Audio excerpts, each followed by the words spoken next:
بين التعلم والتعليم، التذكر والتذكير، النفع والانتفاع والإفادة والاستفادة، والحث على التمسك بكتاب الله وسنة نبيه، والدلالة إلى الخير والدعاء إلى الهدى ابتغاء مرضات الله وقربه وثوابه. Amin. Allahumma amin. Surat yang kita bahas hari ini adalah surat Al-Hijr. Al-Hijr nama satu wilayah antara Jazirah Arabiyah dengan Syam, atau tepatnya Madain Saleh kalau sekarang ini. Kawasan nama lain daripada Hijr, Madain Saleh, lebih kurang 400 km daripada kota Madinah Al-Munawwarah. Menuju ke arah mana? Ke arah Syam, Jordan dan sekitarnya. Hijr nama satu wilayah. Hijr nama lainnya adalah Madain Saleh, yakni merujuk kepada satu umat yang tinggal di situ daripada umatnya Nabi Saleh, yaitu kaum Thamud. Kaum Thamud. Jadi Hijr ini adalah menceritakan tentang kaum Thamud. Wa ila Thamud akhahum Salihah. Kepada kaum Thamud kami hantarkan Nabi Saleh. Kaum Thamud adalah kaum yang diberi oleh Allah Subhanahu wa taala kekuatan yang luar biasa, di mana mereka dapat menjadikan atau dapat membangun rumah mereka itu daripada gunung. Yakni gunung itu dipahat untuk dijadikan rumah mereka. Dengan demikian mereka memiliki kekuatan yang luar biasa. Pada awalnya mereka beriman kepada Nabi Saleh. Setelah meminta kepada Nabi Saleh untuk dapat mengeluarkan onta daripada batu, maka Nabi Saleh menunjukkan mukjizat itu agar supaya kaumnya percaya dan yakin serta beriman kepada Allah. Keluarlah onta daripada batu, dan itu satu mukjizat yang luar biasa. Daripada makhluk mati keluar makhluk hidup. Daripada batu keluar onta. Macam mana? Allahu a'lam. Innama amruhu idza arada syai'an an yaqula lahu kun fayakun. Tidak ada sesuatu yang mustahil. Manusia, coba manusia. Daripada apa manusia ni? Makhluk kecil je, tak boleh nampak pun dengan mata. Yang ada pada sperma itu kalau guna dengan mikroskop kena ada berapa, yang mana daripada sekian banyak al-hayawan al-minawiyah yang ada dalam laki-laki, daripada mana yang boleh kena. Tak ada apa-apanya, makhluk kecil dia macam tu. Jadi orang yang boleh buat kapal terbang, boleh buat nuklear, boleh buat tamadun kemodernan ini kan, boleh buat masjid, Masya Allah, boleh jumpa lampu, boleh jumpa ilmu tentang falak, dan boleh walhasil menerokai angkasa daripada makhluk kecil dia tak ada apa-apanya. Alam nakhluqkum mimma'in mahin, bukankah kami ciptakan kamu daripada air cecair yang hina? Allah Subhanahu wa taala berfirman demikian. Falhasil Allah Subhanahu wa taala tidak diatur pada cara ciptaan apa yang ingin diciptakan oleh Allah daripada apapun juga. Allah menciptakan Nabi Adam daripada tanah. Tanah bentuk wujud manusia kun fayakun jadi Adam. Diciptakan oleh Allah Subhanahu wa taala Siti Hawa daripada sulbinya Nabi Adam, diambil daripada sulbi Nabi Adam jadi Hawa kun fayakun juga. Dijadikan oleh Allah Subhanahu wa taala Nabi Isa daripada Siti Maryam tanpa ada laki-laki, kun fayakun juga. Dijadikan manusia daripada pasangan suami istri juga dengan kun fayakun. Faham tom? Jadi dalam hal ini Allah Subhanahu wa taala tidak dibatasi dengan apapun juga. Kanun sebab dan musabab, sebab dan akibat, cause and effect itu tidak berlaku kepada Allah Subhanahu wa taala. Tapi Allah hanya punya kun fayakun. Ketika dikeluarkan onta daripada batu, maka sebahagian daripada umat Nabi Saleh beriman kepada Nabi Saleh, namun akhirnya murtad dan kufur kepada Allah Subhanahu wa taala dan tidak beriman kepada Nabi Saleh. Diberikan peringatan demi peringatan oleh Nabi Saleh, namun enggan juga, akhirnya dibunuhlah atau disembelihlah onta itu.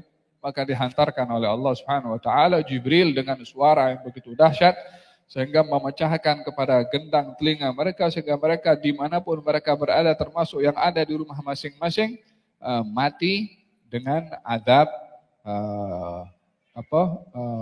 suara yang kuat daripada malaikat sebagai adab daripada Allah kepada kaum Nabi Saleh, yaitu kepada kaum Tsamud.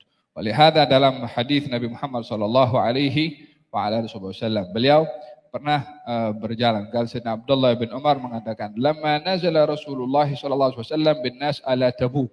Ketika baginda Rasulullah menuju ke Tabuk. Tabuk arah yang melalui kepada Madain Saleh, kepada Hijr, itu tempatnya umat Nabi Saleh dahulu.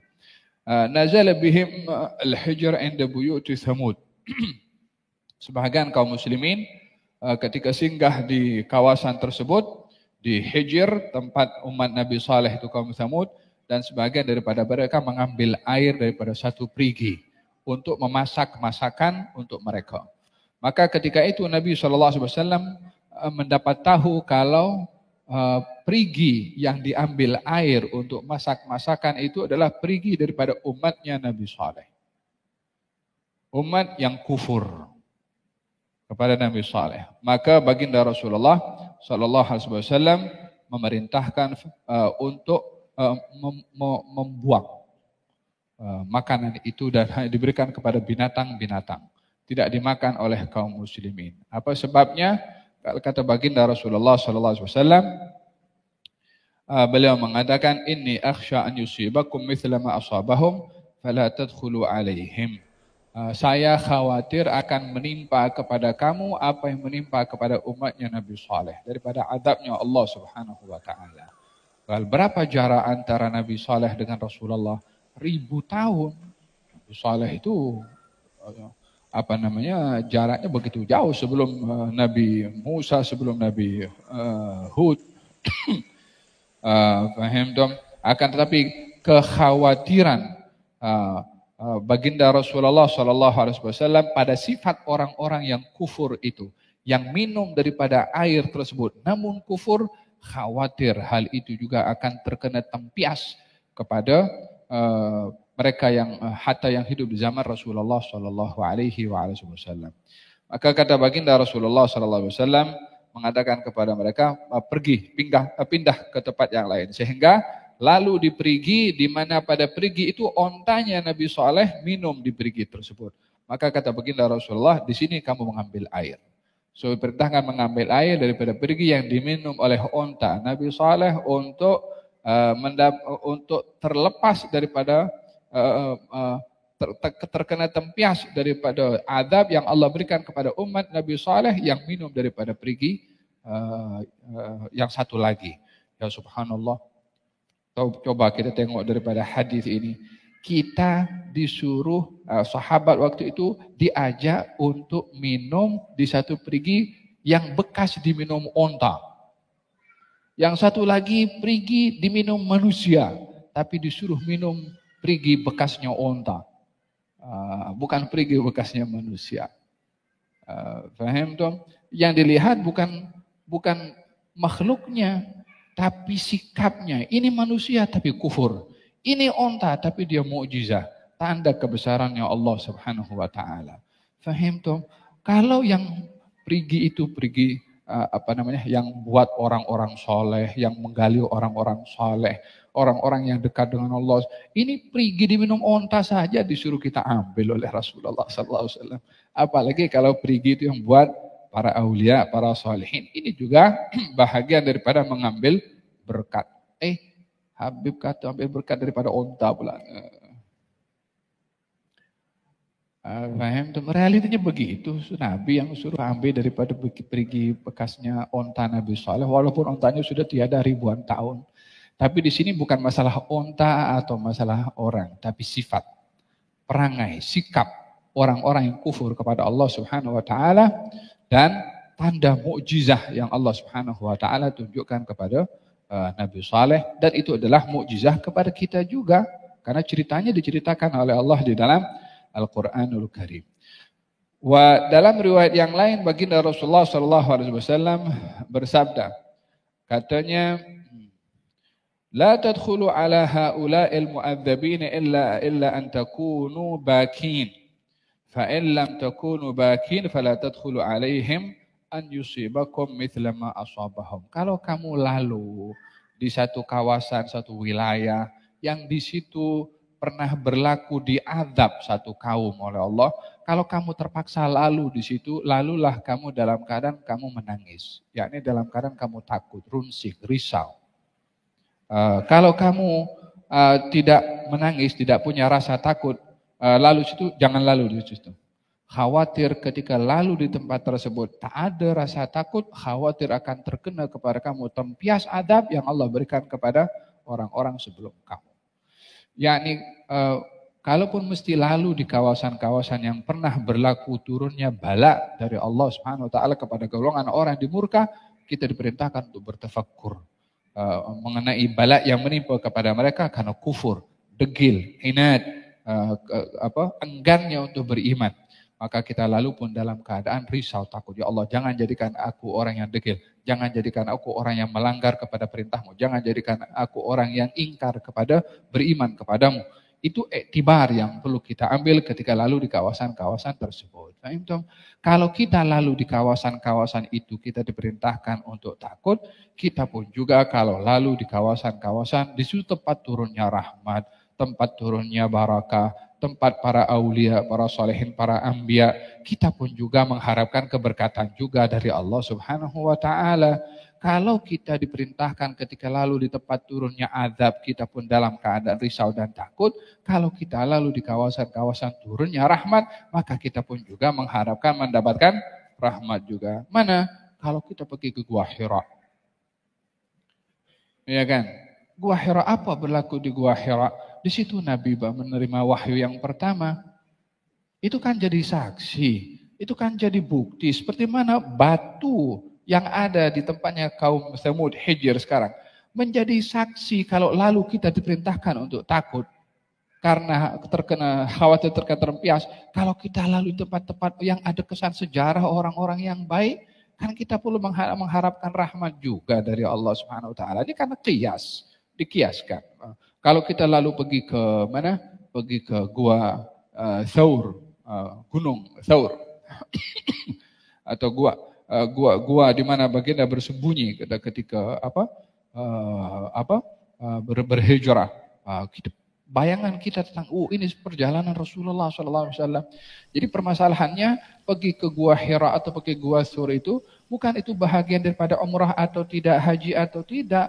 No point soalan seperti itu. Tak ada orang kata pergi Gua Hira bahagian daripada sunnahnya umrah atau sunnahnya haji. Tak ada kaitan langsung. Ini kaitan dengan sejarah. Ini kaitan dengan ibrah.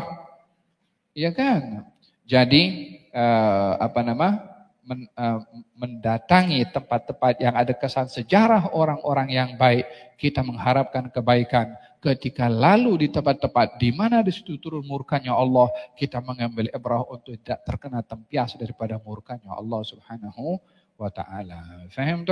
So hada hadis Nabi Muhammad sallallahu alaihi wa ala alihi wasallam. Dalam hadis yang lain beliau ketika berjalan dalam peperangan Tabuk itu dan lalu di kawasan tersebut, asra'a rahilatahu.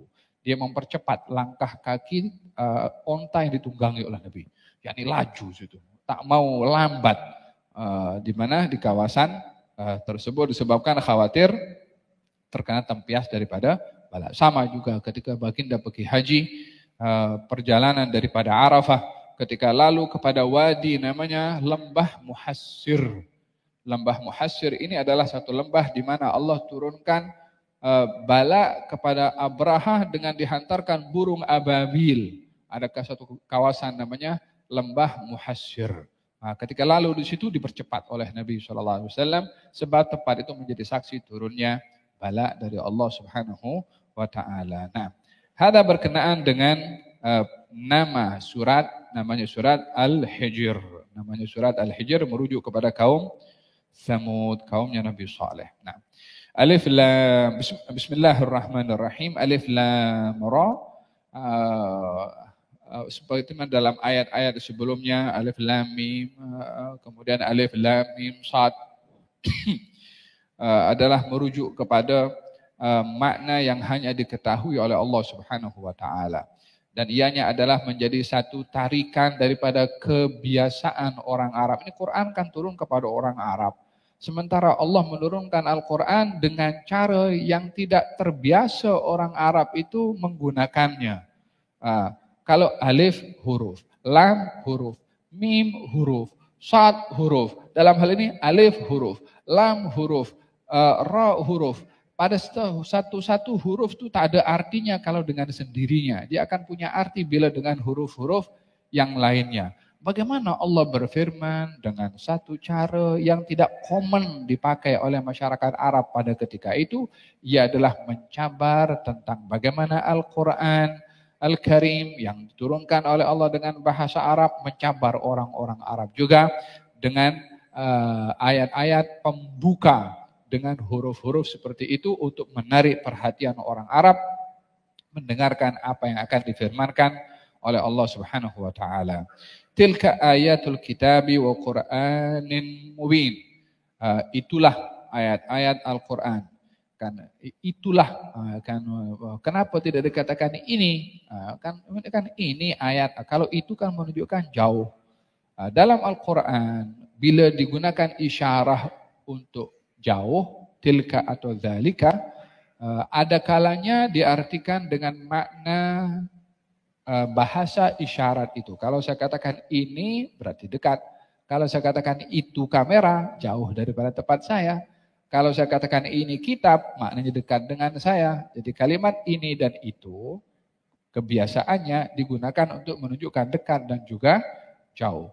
Tapi ada kalanya kalimat itu di dalam Al-Quran itu diartikan sesuatu yang besar, sesuatu yang agung, sesuatu yang istimewa. Maka dikatakan itu, walaupun dia dekat. Tapi karena makna pada itu lit-ta'zim, untuk menunjukkan keagungan, maka digunakan itu karena makna isyarat selain daripada menunjukkan dekat atau jauh adalah menunjukkan keagungan sesuatu yang diisyaratkan dengan menggunakan itu. Tilka ayatul kitabi, itulah ayat-ayat Alkitab. Alkitab yang dimaksudkan adalah Al-Quran. Kitab ini kalau di general kitab sahaja, maka dia merujuk kepada Taurat, Injil, Zabur, dan juga Quran. Tapi kalau kitab itu ada alif lamnya, Al-Kitabu, itu menunjukkan Al-Quran Al-Karim. Jadi kalimat kitab itu bila tak ada alif lam, merujuk kepada semua kitab yang Allah turunkan kepada nabi-nabi yang terdahulu, lembaran-lembaran kepada nabi-nabi yang terdahulu. Tapi kalau ada alif lam, Al-Kitab merujuk kepada Al-Quran Al-Karim. Kenapa Al-Quran diberi nama kitab? Dengan dua sebab. Yang pertama merujuk kepada asal kata kitab daripada kataba, menulis. Karena Al-Quran tertulis. Yang kedua, Alkitab itu artinya abdam, menghimpunkan. Karena Al-Quran menghimpunkan segala-galanya. Yang lepas, yang present, dan yang akan datang. Baik itu hal-hal yang berlaku di dunia atau yang akan berlaku di akhirat. Oleh karena Al-Quran menghimpunkan segala-galanya, maka diberi nama Alkitab. Quran diberi nama Alkitab karena menghimpunkan segala keperluan manusia dalam urusan kehidupan mereka. Dihimpunkan, disimpan, dikumpulkan oleh Allah dalam Al-Quran, maka diberi nama Alkitab. Adapun Quran diberi nama Quran disebabkan oleh kerana daripada qara'a, pembacaan. Pembacaan karena kitab akan Al-Quran itu adalah bukan hanya ditulis tetapi juga dibaca. Pada ayat ini ayatul kitab, tanda atau ayat itu tanda-tanda yang agung. Tilka ayatul kitab, itu yang agung adalah kandungannya ayat-ayat Alkitab, ayat-ayat Al-Quran. Ayat-ayat ini ada kalanya merujuk, artinya ada kalanya merujuk kepada al-ayat al-kauniyah. Ayat tanda-tanda kebesaran Allah pada alam, matahari, bulan, bintang, sungai, laut, bumi dan seterusnya. Ayat diartikan juga mukjizah seperti ontanya Nabi Saleh tadi. Ayat diartikan juga wahyu Allah Subhanahu wa taala, baik itu Taurat, Zabur dan Injil serta Al-Qur'anul Karim atau lembaran-lembaran yang diturunkan oleh Allah kepada Nabi Musa dan juga Nabi Ibrahim dan lain-lainnya. Ayat-ayat itu, wahyu-wahyu itu juga diberi nama ayat. Ayat itu diturunkan oleh Allah Subhanahu wa taala untuk menjadi bukti. Yang namanya ayat itu tanda, menjadi bukti kepada apa yang ditandakan. Signboard itu tanda untuk menunjuk kepada destinasi yang kita pergi. Kalau tandanya itu pergi Shah Alam, ya tak mungkin kita sampai pergi ke Kuantan. Dan tanda itu menjadi penunjuk kepada yang ditandakan. Ayat itu tanda untuk mengenalkan kita kepada Allah Subhanahu wa taala. Jadi pada ayat ini ketika Allah menyebutkan apa yang diturunkan oleh Allah itu dinamakan ayat karena semuanya menunjukkan kebesaran Allah, baik itu ayat alam, baik itu ayat mukjizat atau ayat wahyu yang diturunkan oleh Allah, semua menunjukkan kebesaran dan keagungan Allah Subhanahu wa taala. Rubama, ya, rubama ini dia ada dua bacaan. Ada dibaca rubama atau dibaca rubbama. Walaupun Quran yang kita gunakan di Nusantara ini adalah mengambil bacaan rubama, bukan rubbama. Walaupun ada bacaannya.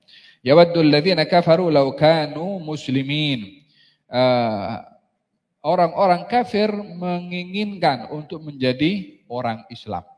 Bagaimana maksud daripada ayat yang memberitahukan orang-orang kafir menginginkan, mengharapkan untuk menjadi orang Islam? Ianya adalah merujuk kepada satu hadis Nabi Muhammad SAW. Katanya dalam hadis yang nyatakan nanti di akhirat idza ijtama'a ahlun nar fin nar wa ma hum man syaa' min ahlil qiblah. Bila nanti di neraka, orang-orang kafir di neraka dan sebahagian orang-orang yang beriman juga ada dalam neraka karena dosa-dosa mereka. Maka kata orang-orang kafir mengatakan kepada orang-orang yang beriman, kamu kan orang beriman, kamu kan orang Islam, kenapa sama-sama dengan kita berada dalam neraka?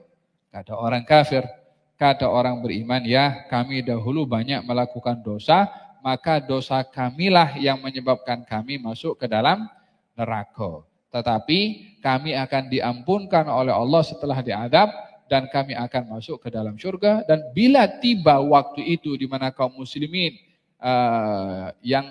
yang berdosa dan sudah dihukum di neraka dan tiba waktu untuk dikeluarkan, maka disitulah orang-orang kafir mengatakan andailah kita orang Islam.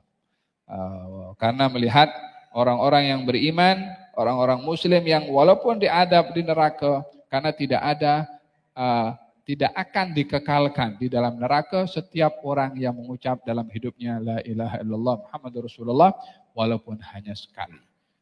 Kalau mengucapnya ikhlas daripada hatinya, apapun dosa yang dilakukan yang bukan membawa kepada kekufuran tidak akan menyebabkan ia kekal berada di dalam neraka, pastinya akan dipindahkan ke dalam surga disebabkan oleh karena la ilaha illallah.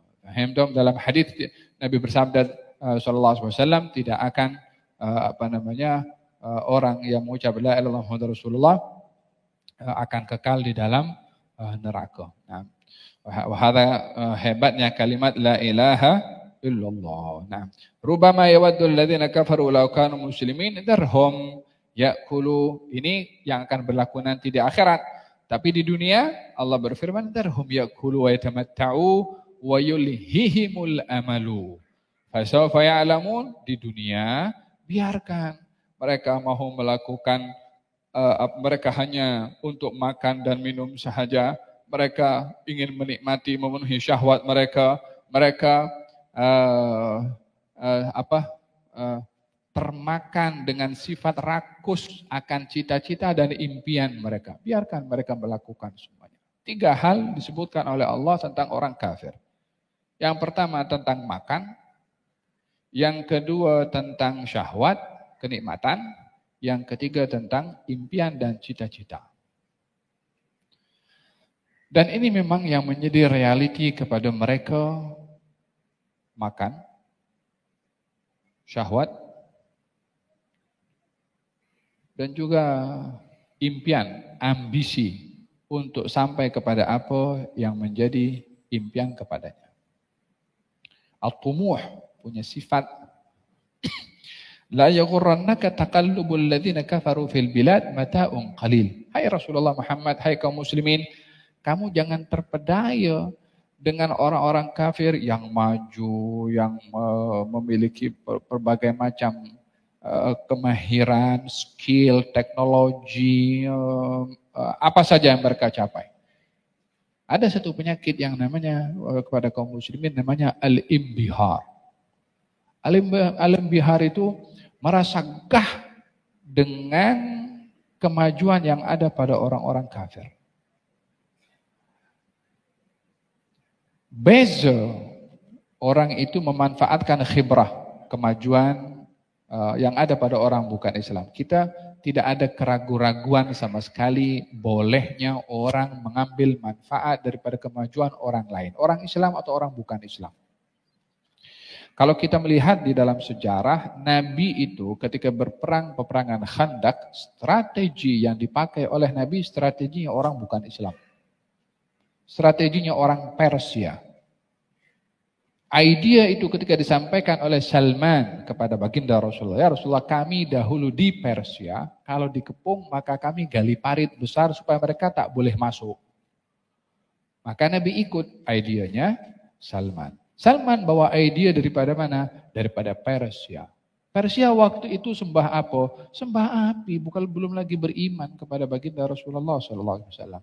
Di sini Nabi mengambil eksperimen atau eksperimen orang lain. Itu kita tidak ada sama sekali keraguan-raguan untuk mengatakan boleh. Tapi merasa gah dengan kemajuan yang ada mereka tanpa ada rasa iman akan kebesaran Allah Subhanahu wa taala dalam bidang sainsnya, dalam bidang strateginya, dalam teknologinya, dalam persenjataannya, ya kan? Yang yang berlaku kepada kaum umat-umat yang terdahulu al-imbihar, merasa gah dengan apa yang mereka capai. Ya kan? Oh, kaum Ma'ad mengatakan, "Man asyaddu minna quwwah." Tengok siapa yang lebih hebat daripada kami. Kata kaum Ma'ad, dihantarkan azab oleh Allah Subhanahu wa taala. Yang cakap dan yang tak cakap semuanya tumbang, khalas. Namrud mengatakan, saya Tuhan juga, saya boleh hidupkan, boleh saya matikan. Ambil satu orang penggal, satu-satu biarkan hidup. Saya matikan yang ini, saya hidupkan yang ini. Masuk nyamuk dalam hidupnya sampai mati. Tak boleh juga dia nak lawan dengan nyamuk. Al-imbihar, rasa kita gah dengan apa yang ada pada orang-orang yang kufur kepada Allah Subhanahu wa taala, itu yang menjadi problem kepada sebahagian orang. Biarlah kalau kita nak imbihar, ada imbihar itu merasa gah dengan Nabi sallallahu alaihi wasallam. Tak apa. Dengan Abu Bakar Siddiq radhiyallahu anhu. Dengan Ali bin Abi Thalib, ya. Ada orang-orang yang hebat, kita merasa bangga. Fahimtum? Wa hakadha. Tamam. Darhum ya'kulu wa yatamatta'u. Biarkan mereka makan apa mereka suka, menikmati apa mereka suka. Kita punya zaman sekarang kan apa yang mereka lakukan daripada selain daripada makan ini kan. Apa mereka ingin sekarang? Kita sekarang ini kan syahwat ini kan, laki dengan perempuan nampaknya sudah tak elok dah. Pun sekarang dah ada orang pun juga laki dengan laki-laki. Kemudian pun la haula wala quwwata illa billah. Allahu alam betul atau tidak ya, nampak dekat dekat internet itu orang pergi kawin dengan kambing.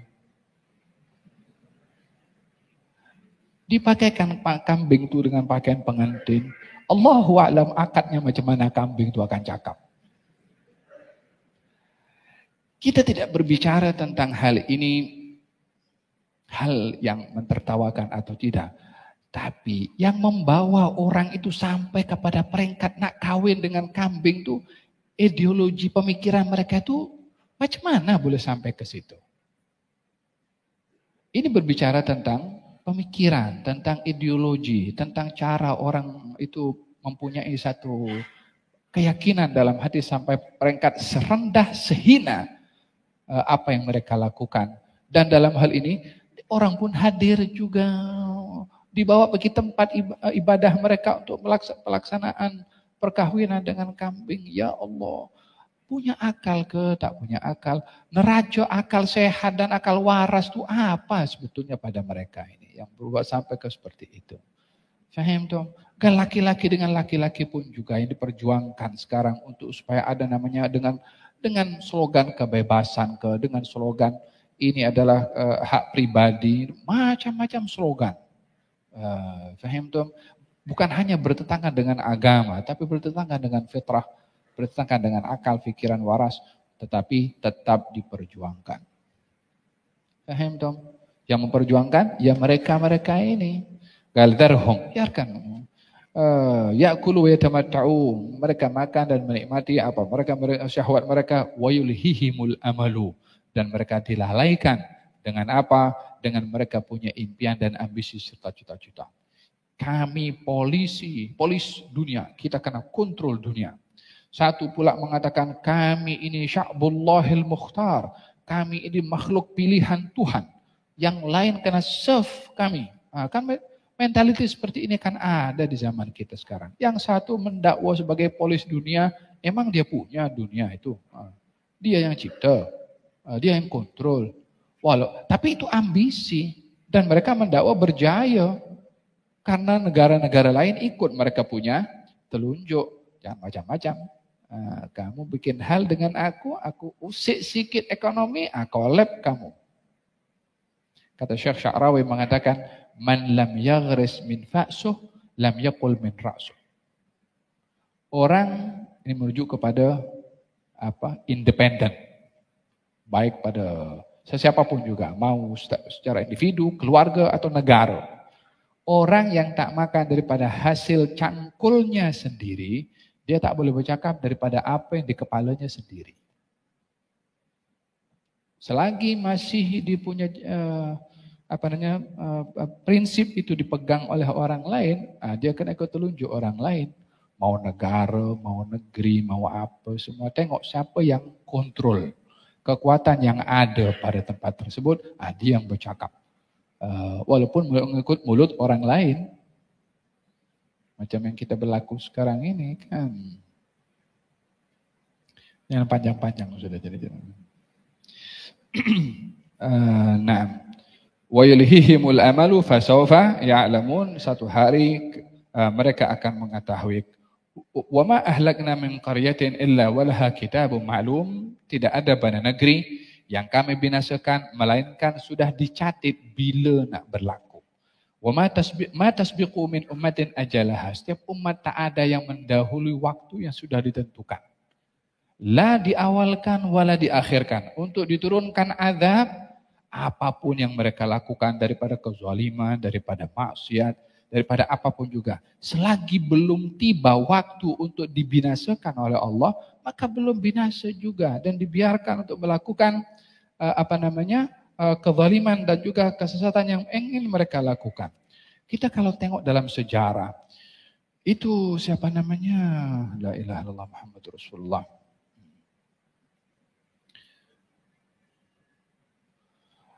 Fir'aun dalam pentadbirannya yang membunuh laki-laki, membunuh anak-anak, memperhamba kepada perempuan untuk dijadikan sebagai hamba seks dan juga untuk pembantu di rumah-rumahnya orang-orang kerajaannya Fir'aun, ya kan? 1 tahun itu dibiarkan kelahiran yang ada pada Bani Israel dibiarkan hidup. Tahun kemudian jika ada kelahiran dibunuh semua.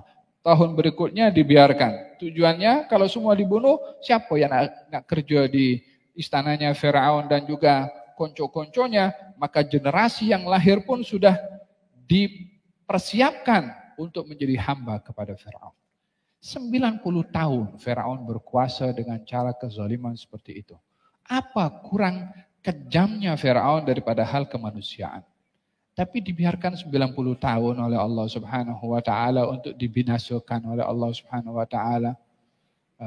Faham tuh? Walaupun di dalam Al-Qur'anul Karim Nabi Musa berdoa kepada Allah Subhanahu wa taala.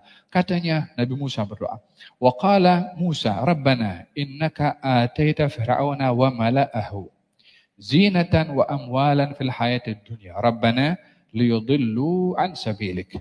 Rabbana tmis ala amwalihim washdud ala qulubihim fala yu'minu hatta yarawul adzabal alim." Musa berkata alaihissalam, "Wahai Tuhan kami, sesungguhnya Engkau telah memberi Firaun ini dan konco-konconya, Engkau beri kepada mereka perhiasan, Engkau beri kepada mereka harta, Engkau beri kepada mereka kenikmatan di dunia. Semua kenikmatan yang Kau beri kepada mereka, kepada Firaun ini dan konco-konconya adalah untuk menyesatkan daripada jalan menuju kepada Engkau, mengelirukan dan memesongkan. Ya Allah, hancurkan, binasakan harta-harta mereka. Keraskan hati mereka daripada beriman sehingga mereka tidak beriman, dan kalau mereka tidak beriman mereka layak untuk diturunkan azab." Ini doa Nabi Musa. Bila berlaku turunnya azab? Katanya setelah 40 tahun. Doanya sudah awal.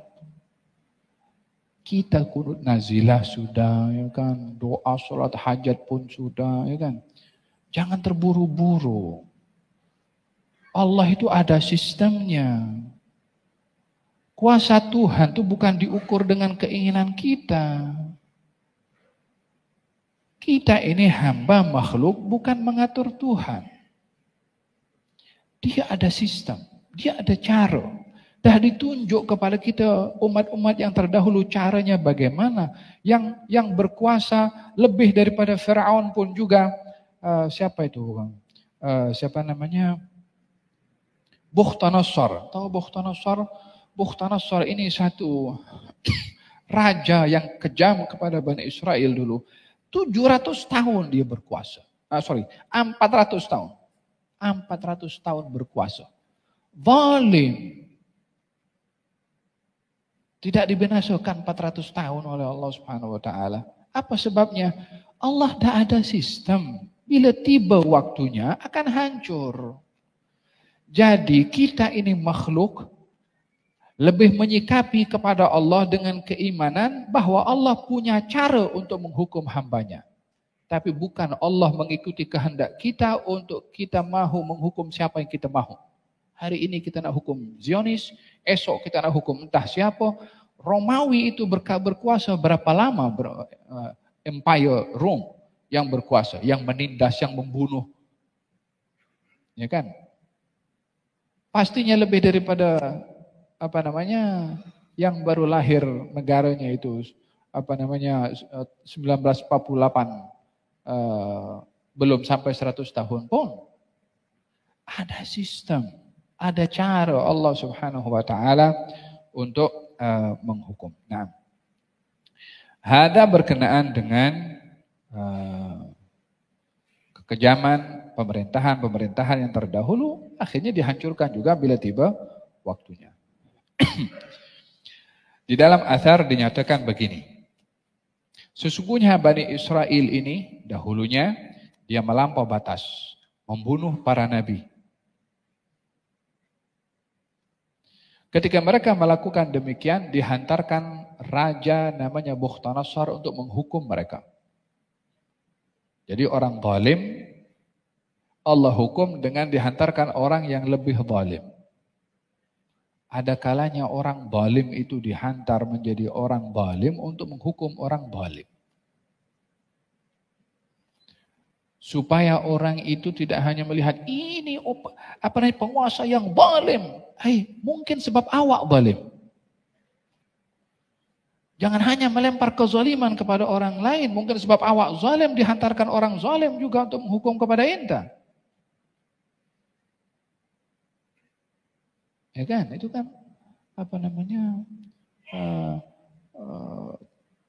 ketentuan yang juga berlaku kepada umat yang terdahulu. Orang zalim akan dihukum oleh Allah dengan orang yang lebih zalim. Bani Israel ketika melakukan pembunuhan kepada para anbiya dihantarkan oleh Allah raja Persia yang bernama Bukhtanasar. Kerajaannya Bukhtanasar ini adalah 700 tahun. Yang 400 tahun tadi itu Ibnu Katsir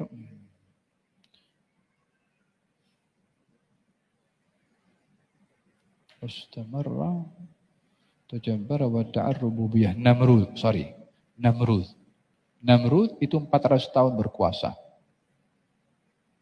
Kezalimannya 400 tahun. Bukhtanasar 700 tahun. Baru dihukum oleh Allah Subhanahu wa taala. Ketika Bani Israel membunuh para anbiya, dihantarkan raja Bukhtanasar yang kerajaannya 700 tahun menghukum kepada Bani Israel.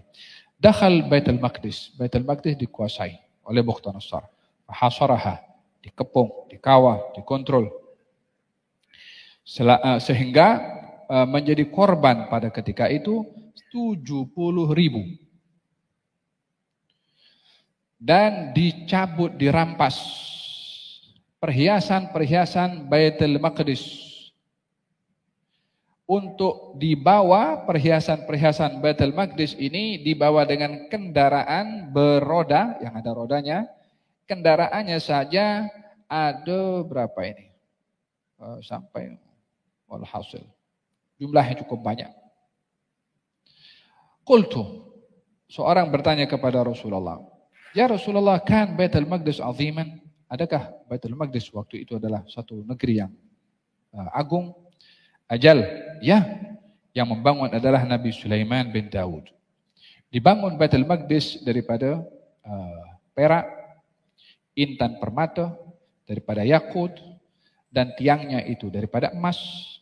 Diberikan oleh Allah keupayaan kepada Nabi Sulaiman untuk memerintah tenteranya untuk membangun Baitul Maqdis daripada perhiasan-perhiasan itu.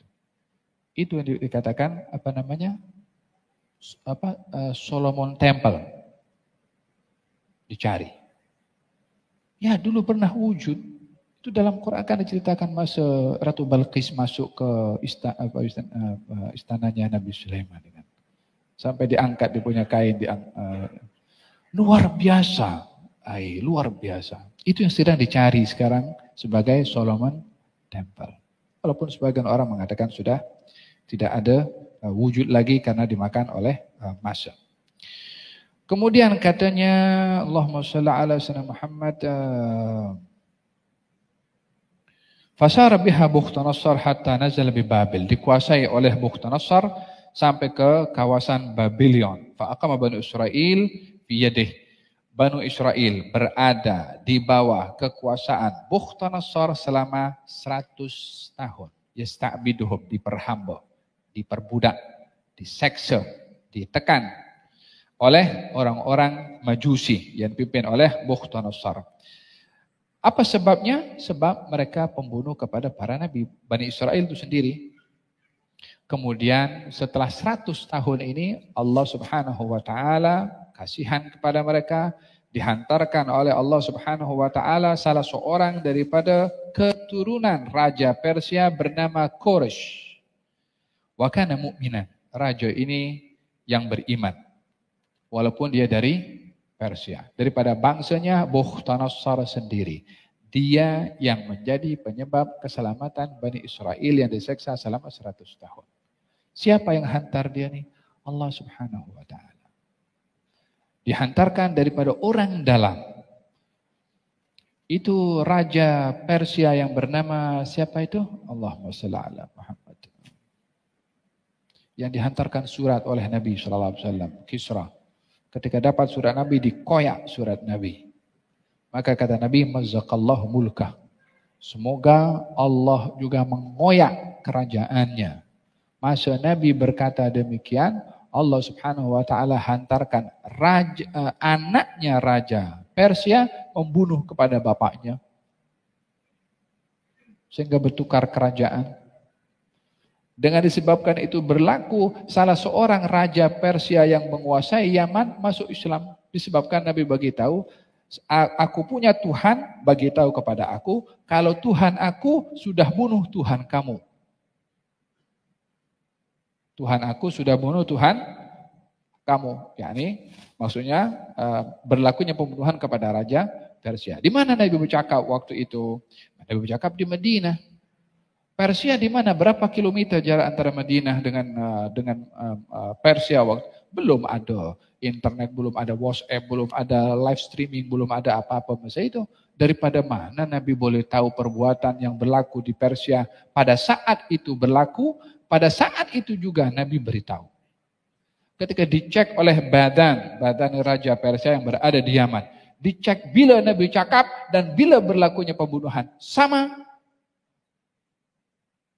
hari, the same time. Kata badan ini bukan orang biasa bercakap begitu. Badan masuk Islam dan juga beberapa orang yang lain pun masuk Islam ketika diberitahukan demikian oleh baginda Rasulullah SAW. Alhasil tidaklah mana-mana qarya yang zalim yang dibinasakan oleh Allah, melainkan ada waktunya. Tidak akan cepat atau tidak akan lambat. Bila tiba waktunya pasti akan berlaku. Wallahu ta'ala a'lam. Mudah-mudahan Allah Subhanahu wa taala berikan kekuatan dan pertolongan kepada saudara-saudara kita di Palestina, insyaallah. Fi Gaza khususan ya rabbal alamin. Mudah-mudahan Allah Subhanahu wa taala perdengarkan kepada kita berita yang menyenangkan kepada umat Islam secara keseluruhan. Dengan kemenangan dan keselamatan kepada saudara-saudara kita di Palestina. Amin, amin, amin. Ayat berikutnya akan berbicara tentang tuduhan gila kepada orang lain. Ya subhanallah, kadang-kadang kan akal ini kalau tidak digunakan dengan betul, sehingga orang gila menuduh orang yang waras jadi gila. Bila akal tidak digunakan dengan betul. Kita akan dengarkan penjelasannya pada pertemuan yang akan datang insyaAllah. Gerak. Bismillahirrahmanirrahim. Kitab Riyadhus Shalihin karangan Imam Nawawi. Kitab Riyadhus Shalihin karangan Imam Nawawi. Qala al-Imam An-Nawawi wa nafa'nahu bihi wa bi'ulumihi fid dharain. Amin Allahumma amin. Bab tentang larangan buang air tidak di jalan umum, tempat orang berlindung dan di dekat sumber air. Bab tentang larangan buang air di jalan umum, tempat orang berlindung dan di dekat sumber air. قال الله تعالى والذين يؤذون المؤمنين والمؤمنات بغير ما اكتسبوا فقد احتملوا بهتانا وإثما مبينا. Allah Ta'ala berfirman, orang-orang yang menyakiti orang-orang mukmin dan mukminat tanpa kesalahan yang mereka perbuat, maka sesungguhnya mereka telah memikul kebohongan dan dosa yang nyata.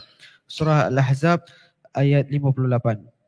وبه إليه قال حدثنا عن أبي هريرة رضي الله عنه أن رسول الله صلى الله عليه وآله وسلم قال اتقوا اللاعنين قالوا وما اللاعنان قالوا الذي يتخلى في طريق الناس أو في ظلهم رواه المسلم.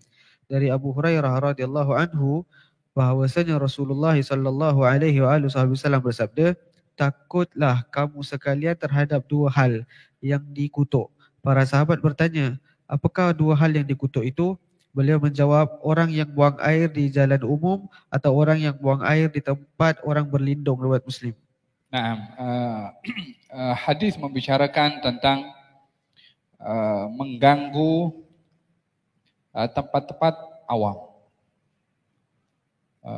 Mengganggu tempat awam yang menjadi keperluan kepada semua orang. Baik tempat awam itu tempat borak-borak, tempat awam itu seperti bus station, tempat awam itu seperti laluan orang ramai di situ, apa saja yang menjadi keperluan publik. Ini mempunyai hak kepada semua untuk tidak boleh melakukan sesuatu yang boleh mengganggu kepada sesiapa sahaja di tempat-tempat tersebut yang menjadi keperluan masyarakat awam. Dalam hadis Nabi Muhammad SAW, beliau bersabda, Iyakum wal julus fit turuqat. Hati-hati kamu daripada duduk di tempat laluan orang ramai. Ini duduk borak-borak. Tapi duduk borak-borak di tempat orang lalu lalang pada situ.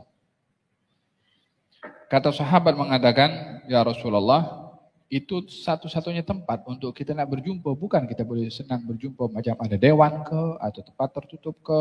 Di rumah kita mungkin tak selesa. Tapi itu tempat-tempat awam. Kami tak ada tempat lain untuk kami jumpa dengan kawan-kawan dan borak-borak kecuali tempat-tempat seperti itu.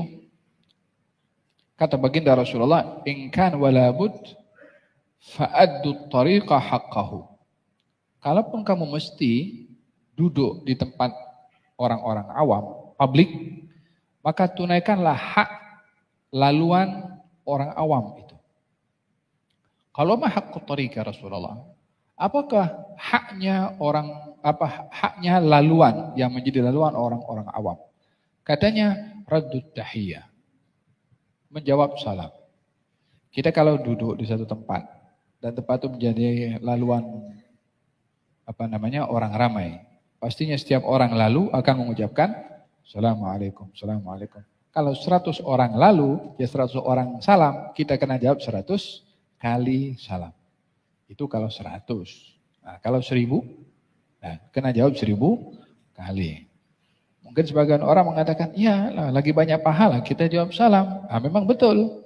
Tapi kita cakap 2 kata, Assalamualaikum, Waalaikumsalam, kita sambung 2 kata, Assalamualaikum. Bila nak habis kita cakap. Jadi oleh karena ucapan salam orang yang kerap lalu itu akan mengucapkan salam dan mungkin mengganggu keselesaan dia yang sedang sembang-sembang, maka dalam hal ini no excuse untuk dia sembang-sembang lalu tak jawab orang salam. Kena jawab. Apa sebabnya? Itu hak jalan. Kalau tidak, jangan duduk di situ. Cari tempat duduk yang lain supaya tak ada orang mengucapkan salam dan kamu tidak terganggu. Kalau mesti duduk di situ, tunaikan hak jalan raya. Yang pertama, raddu at-tahiyah, menjawab salam. Yang kedua adalah al-amru bil ma'ruf wan nahi 'anil munkar. Ketiga. Al-amru bil ma'ruf, mengajak kebaikan. Nahi 'anil munkar, mencegah kemungkaran. Kalau kamu duduk tempat-tempat publik, kemudian ada orang buat mungkar. Coupling ya kan.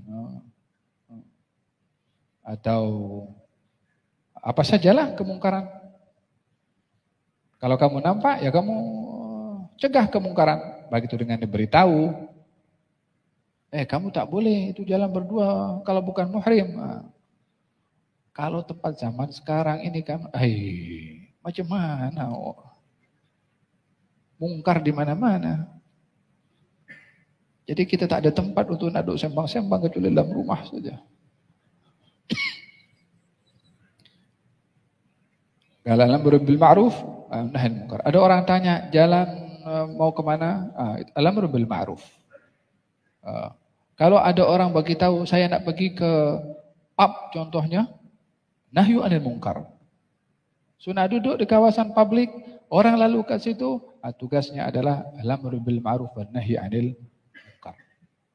Kemudian kata baginda Rasulullah sallallahu alaihi wasallam, kaful adza. Kaful adza, jangan mengganggu orang yang lalu lalang situ. Itu bahagian daripada hak jalan raya. Jangan mengganggu itu dengan mulutnya, jangan mengganggu dengan matanya, jangan mengganggu dengan tangannya. Hadza bahagian daripada hak jalan raya. Oleh hadza dalam hadis ini dikatakan, ittaqul la'inain. Hati-hatilah kamu daripada 2 orang yang boleh terkena laknat. Karena ada 2 golongan yang akan melaknat. Siapa dia?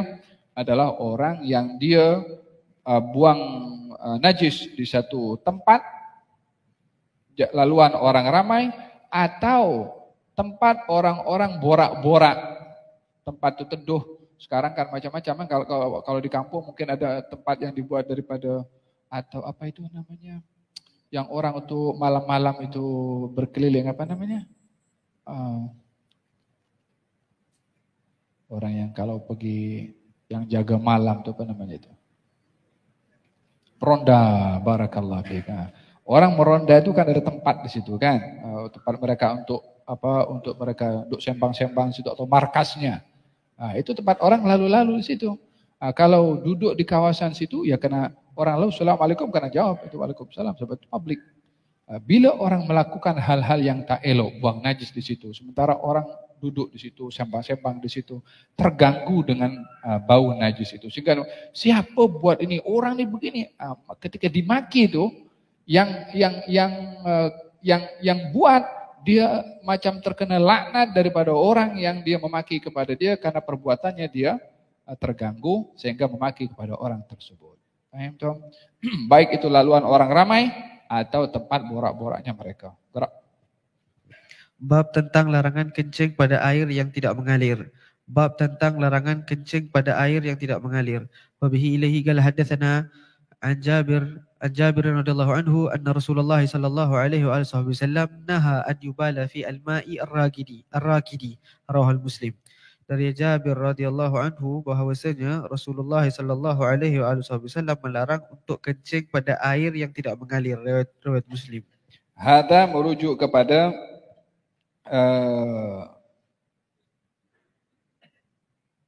air yang tidak mengalir seperti swimming pool contohnya, atau air yang ditakung untuk keperluan disalurkan kepada yang di dom kan itu.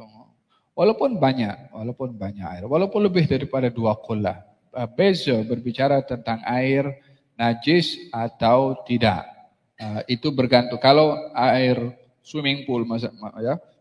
Kalau orang buang air kecil di situ, maka bergantung. Kalau dia berubah dengan warna, bau dan rasa, maka air itu akan bertukar menjadi najis. Jika tidak bertukar salah satu daripada sifatnya, maka ia tidak najis karena lebih daripada 2 qullah. Permasalahannya bukan hanya pada najis atau tidak, tapi ia akan mengganggu.